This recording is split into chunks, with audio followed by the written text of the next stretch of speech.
நூறு நூறு தீபமாய் வானில் அங்கு கார்த்திகையில் வாழும் காதல் சின்னமாய் ஆகும் எங்கள் யாத்திரை.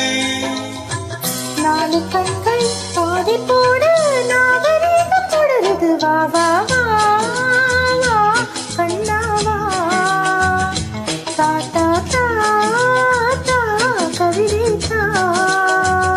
எனக்கு ஒரு சிறுகதை நீ இனிமையில் தொட தொட தொடர்கதை நீ தனிமையில்.